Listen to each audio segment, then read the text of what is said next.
Not the emotion hate. Don't love the thing in the world. Not with what you got. With what you got is going to backfire on you. You with me? What you got is based on pride and lust. It's going to backfire on you. Because at some point, they're not going to do what you want to do, and you're going to be hurt. Are you with me? You're literally setting yourself up for failure. Because the love you have, which seems so wonderful, is based on a lie. Here in Luke, it says, it shows this form of conditional love. Down here in about verse 32. It says, for if we love them which love you, what thank have you?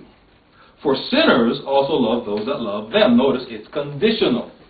Sinners love them who love them. It's conditional. Okay? And if you do good to them which do good to you, what thank have you? For sinners also do even the same. And if you lend to them of whom you hope to receive, what thank have you? For sinners also lend to sinners to receive as much again. In the world, our love is conditional.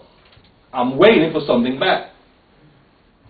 As children, we go out on the playground, and at some point, we tell somebody, I like you, I love you. Guess what we're expecting to hear back? Well, I love you too. And if that doesn't happen, we might get hurt. Oh. Right? Well, we're fighting a war. God can't have his army getting hurt all the time. So he says, shut that off. Turn off the love of God. Give it all to me. I'll give you my love, which doesn't have those issues. See, my love can just give and not expect anything in return. You with me? We have to make an exchange. The love of the world is conditional. It will cause you to be hurt. It will cause you to leave God. It will cause you to leave God. Now, when I say leave God, he may leave you because we just read in 1 John 2, if you love the world, the love of the Father is not in you. Are you with me? So, the love of the world is an imitation of real love. It's based on lies. The love of the world is conditional. The love of the world is self-serving. Whereas the love of God, 1 Corinthians 13 says, seek it not her own. The love of God is other-serving. The love of the world is self-serving. Are you with me? Let's look at one other issue with the love of the world. 1 Corinthians 7. One other issue. We could do many, but I think this is sufficient. 1 Corinthians 7.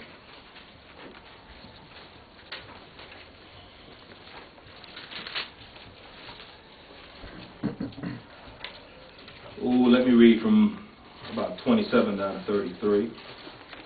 1 Corinthians 7. Art thou bound unto a wife? Seek not to be loosed. Art thou loosed from a wife? Seek not a wife.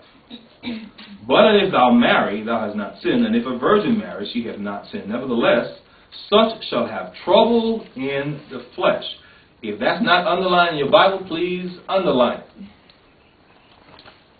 Such shall have trouble in the flesh. And he's going to tell us what the trouble is.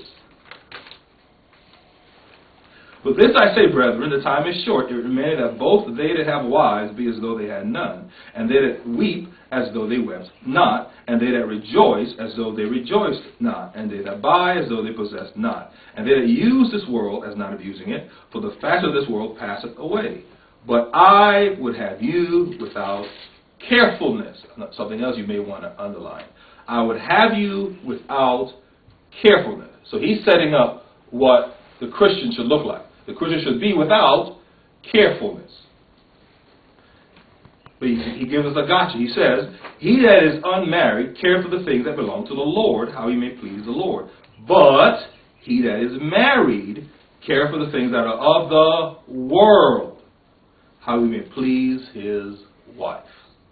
Now we can start talking about why this love is a problem. We just read, Christian or no Christian, when you get married, you instantly have trouble in the flesh. Because what's trained in you is to please the person you just married.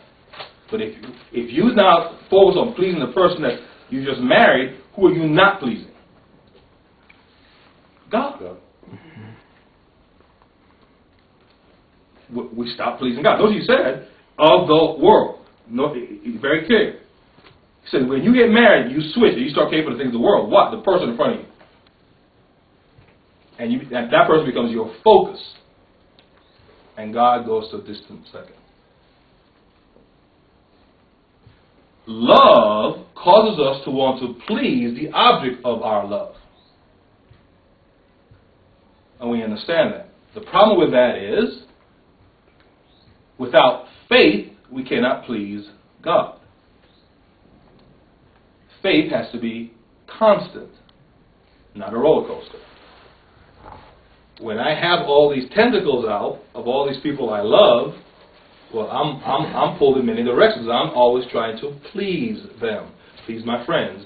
Please my spouse. Please mom. Please dad. Please my brother. I'm trying to please them. Now, as we get older, it gets a little easier to cut off some of that as far as parents. Some of us, some people are still struggling with that even as adults. And cut off, especially our non-Christian friends. That becomes easier to do because man, they don't do what I do, and it's easy. Sometimes the issue is our spouse. We don't think about it for our spouse. Yet God is saying, well, that's a problem too. Your spouse can take you away from God. And we have a great example in the Old Testament. King Solomon. God told him, now, all these wives now, you better watch it.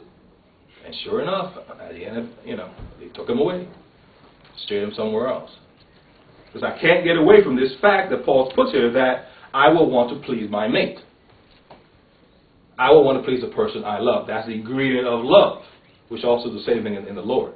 But with his love, he should be the one we're trying to please. But when we love other people, well then I'm no longer 100% focused on pleasing God. I'm focused on pleasing the object of my love. So I've left God. You with me? We'll look at these scriptures, but I've left God at this point. Because I'm not in faith. Without faith, it's impossible to please him. Right? I've left him because my love is elsewhere. Now, here's the other issue. Here's where we really get messed up that we don't think about. It's easy to talk about trying to please, but why are we trying to please the other person?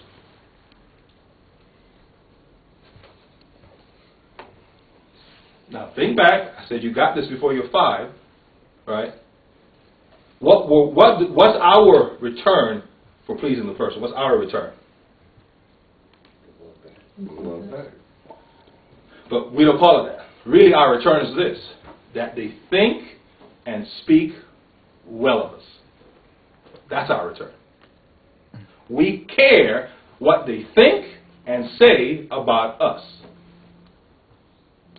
Do you see that that's a time bomb waiting to happen? The only person you should care what they think or say about you is God himself. He is the creator, he is the approver, he is the official and only rejecter. But we don't focus on that.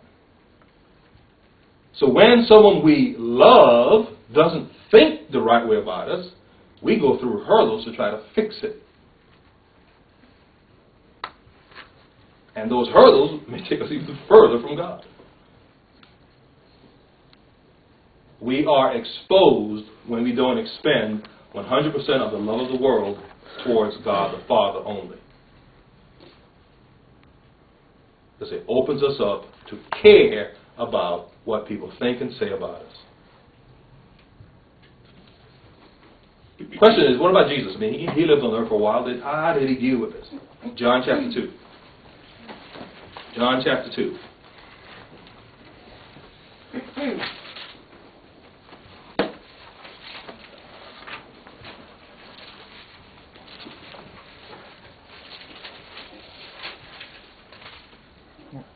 David, you read us at the beginning of the service, you said, a house divided shall not stand. The house we're supposed to belong to is the house of God. And that should not ever be divided. We divide that house by including all these people that still have our love of the world that we're using. God himself is constant. So if the house of God is divided, it ain't God. It's the fact that his children are looking elsewhere. But because the word love is used, it's love. Then it's not dealt with. Well, it's love. No, it's not love.